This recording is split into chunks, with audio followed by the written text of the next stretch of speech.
Buenas a todos. Bueno, empezamos con el trabajo de la semana.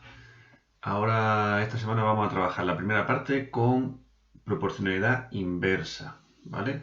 ¿Y en qué consiste la proporcionalidad inversa? Creo que ya os lo dije en el vídeo anterior, pero bueno, vamos a recordarlo. La proporcionalidad inversa se da en situaciones en las que cuando una magnitud aumenta, la otra disminuye, o cuando una disminuye, la otra aumenta. Y repito, siempre lo más importante es que lo hagan de la misma manera, es decir, si una aumenta el doble, la otra disminuye la mitad.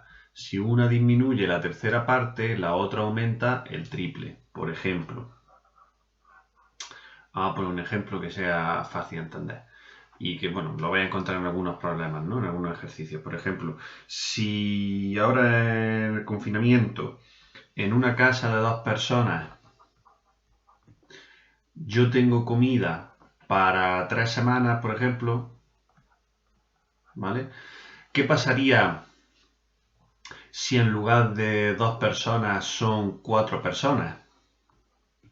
Pues que como son el doble de personas, el tiempo que me va a durar la comida será la mitad. Pues en vez de para 3 semanas voy a tener para 1,5 semanas, para una semana y media. ¿Vale? O si en vez de ser 2 personas fuese para una sola persona, pues como entre 2 personas y una es la mitad de personas, me va a durar el doble de tiempo. Me va a durar 6 semanas, ¿vale? Y ahí está la clave. La clave está, igual que en la de proporcionalidad directa, calcular cuál era la unidad, cuánto valía la unidad, reducir a la unidad. Aquí vamos a hacer lo mismo. Vamos a reducir a la unidad y vamos a poder calcular la otra. En este caso, dividiendo, ¿vale? Voy a hacer, por ejemplo, el ejercicio, el 32. Voy a hacer el A para que veáis a qué me refiero. Entonces, vosotros fijaos aquí que yo tengo, se supone que son una relación de proporcionalidad inversa y entonces cuando la magnitud primera vale 2, la segunda vale 5, ¿vale? Es decir, imaginaos que son personas y semanas. Para 2 personas tengo para 5 semanas. ¿Para cuánto tendré para una sola persona? Pues como tengo la mitad, esa es la clave, calculad cuánto hay para uno. Como tengo la mitad de personas, me durará el doble, ¿vale? Vamos a ver si lo pongo bien. Como de ahí a ahí he dividido entre 2, de aquí a aquí tengo que multiplicar por 2. Y entonces aquí serán 5 por 2, que son 10. Y a partir de ahí ya es muy fácil calcular todos los demás. ¿Por qué? Porque si yo tengo que para una persona, digamos, o para la unidad le corresponden 10, ¿cuánto le corresponderán para 4? Pues como del 1 al 4 hay que multiplicar por 4, pero a inverso, para saber cuánto le corresponde al de 4 tendré que dividir entre 4, ¿vale? Entonces será 10 entre 4, que son 2,5. Pues aquí en el B va el 2,5. ¿Cuánto le corresponderán al de 10? Pues tengo que hacer 10 entre 10. Si a 1 le corresponden 10, a 10 le corresponderán 1. 10 entre 10, que es 1. ¿Cuánto le corresponderán al de 20? Pues serán 10 entre 20, que es 0,5. ¿Vale? ¿Y cuánto le corresponderán al de 25? Pues 10 entre 25, que son... ¿Cuántos son 10 entre 25? 10 entre 25 son 2 quintos, 0,4. ¿Vale? Pues esta es 0,4. ¿Vale? Entonces fijaos que cambia un poco. Esto es 0,5.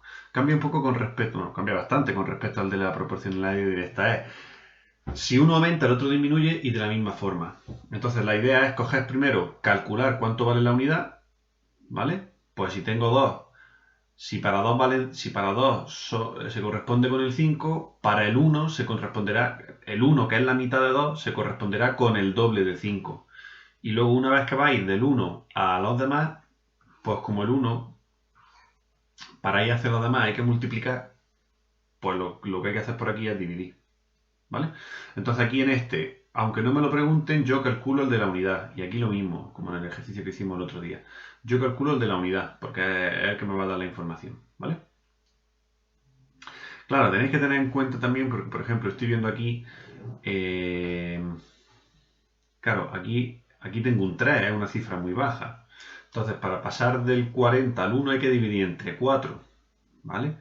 Lo que podéis hacer, por ejemplo, en este apartado C, si no queréis que sea tan pequeño, en vez de pasar a la unidad, pasáis al 10.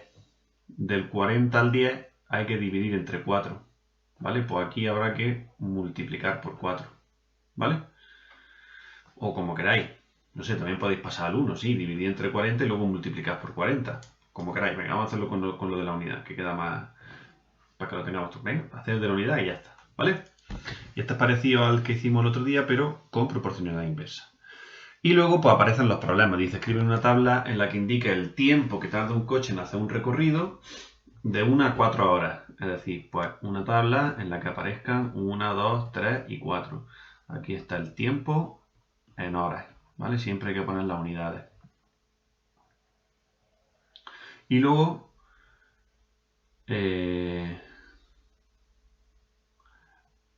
la velocidad a la que circula en kilómetros por hora, sabiendo que tarda 1 hora en hacer 120 kilómetros. Es decir, si va a tardar 1 hora, va a 120 kilómetros por hora. Si tarda 2 horas, ¿a cuánto irá? Si tarda 3 horas, ¿a cuánto irá? Si tarda 4 horas, ¿a cuánto irá? ¿Vale? Pensadlo, si tardo más es porque voy más despacio. Pues si esto se ha multiplicado por 2, ¿qué va a pasar aquí? Pues que se va a dividir entre 2, ¿vale? Pues sí, es lo que tenéis que pensar. Ya, os lo dije el otro día, son prácticamente de lógica, ¿eh? Igual que este, dice, la piscina de Estela tarda en llenarse 5 días con 2 grifos. ¿Cuánto tardará si utilizan 4 grifos? Pues si tengo el doble de grifos, vosotros que pensáis que va a tardar más o menos tiempo. Si Estela quiere llenarla en un día, ¿cuántos grifos necesitará? Pues si en 5 días ha tardado con 2 grifos, pues si solo quiero que tarde un día, voy a necesitar más o menos grifos, pues lo pensáis. Con un grifo solo, ¿cuántos días tardará? Y completar la tabla, ¿vale? Este es lo mismo. Luego dice, este otro igual, un grupo de 5 obreros tarda 18 días en realizar una obra. ¿Cuántos días tardarán 8 obreros? Pues si tengo más obreros, ¿qué pensáis que van a tardar más o menos? De nuevo, pensad, ¿cuánto tardaría un obrero? Y una vez que penséis cuánto tardaría un obrero, calculáis los otros, ¿vale? O dice, si se necesita acabar la obra en una semana, ¿cuántos obreros se precisarán? Pues, ¿cuántos obreros necesito para acabar en un día? Pues una vez que sé cuánto necesito para acabar en un día, a ver cuánto necesito para una semana, que son 7 días, ¿vale? Luego, los problemas, lo veis en el vídeo de Connor, que pondré después. Y estos serían los que hay que entregar el jueves, que son de porcentaje. Dice, en una ciudad hay 657 habitantes que están en paro. Bueno, vamos a ver lo de los porcentajes antes de empezar con el problema. Un porcentaje no es más que dividir en 100 partes la cantidad que estemos trabajando y coger tantas como me indique el porcentaje. Por ejemplo, el 23% de 84 rigurosamente sería 84 entre 100 y lo que me salga lo multiplico por 23, es decir, divido en 100 partes iguales y luego cojo 23, ¿vale? ¿Yo qué os recomiendo? Pues os recomiendo que esto lo pongáis en una sola expresión, que será, lo voy a cambiar de orden, 23 por 84 entre 100, ¿vale? El 53% de 405, pues será 53 por 405 entre 100, ¿vale? Eso es calcular un porcentaje, que yo creo que eso, imagino que lo he visto en el colegio, pero bueno, si no es simplemente hacer esa operación, ¿vale? Es 53 por 405 entre 100, es hacer 100 partes y coger 53, ¿vale? Esa sería, digamos, la parte fácil. Luego, hay otro significado que es el de, por ejemplo, este, que dice, en una ciudad hay 657 habitantes, ¿no? Si representa el 15%, ¿qué quiere decir eso? Que el 15% son los 657 habitantes,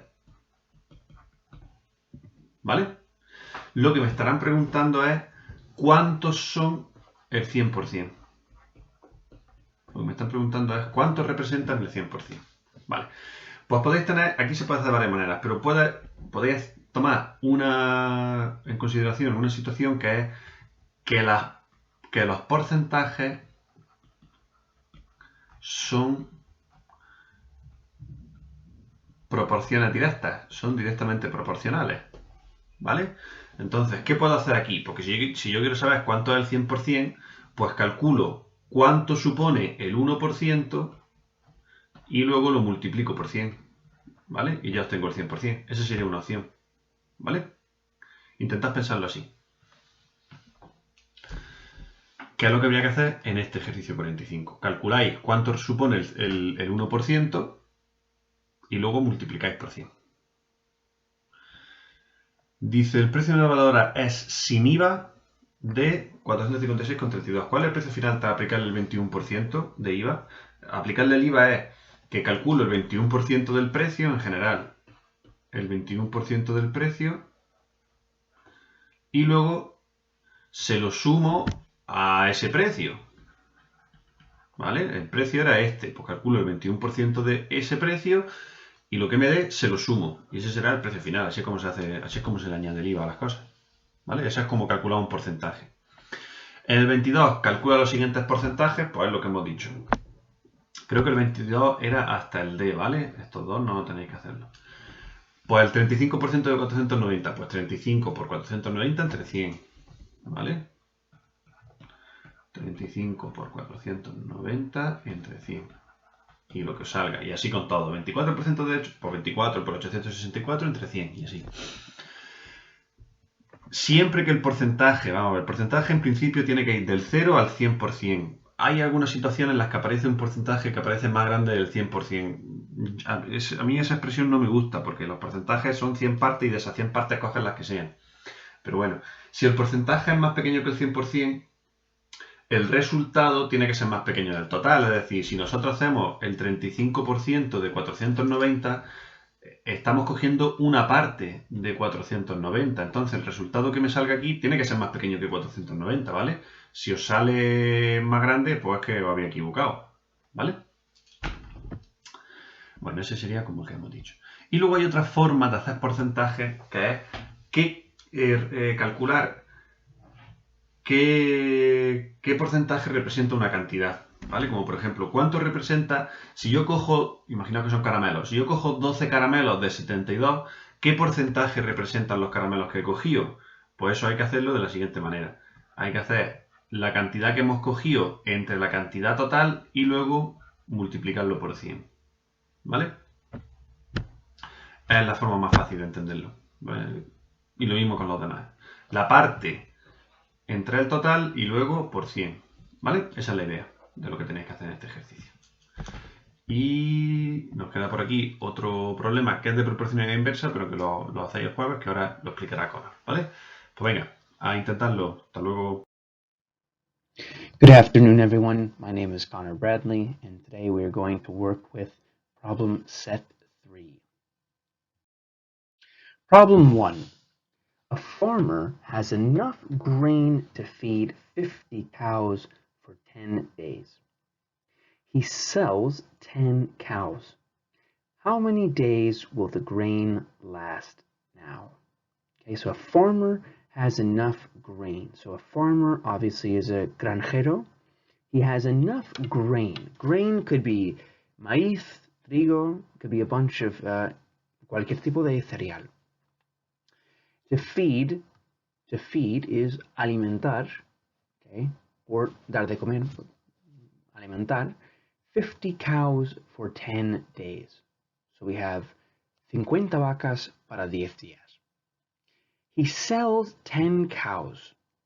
How many days will the grain last now? So to last is durar, okay, durar. So how many days will the grain last now? Problem 2. A truck that carries 3 tons. Tons are toneladas, which are just another type of measurement.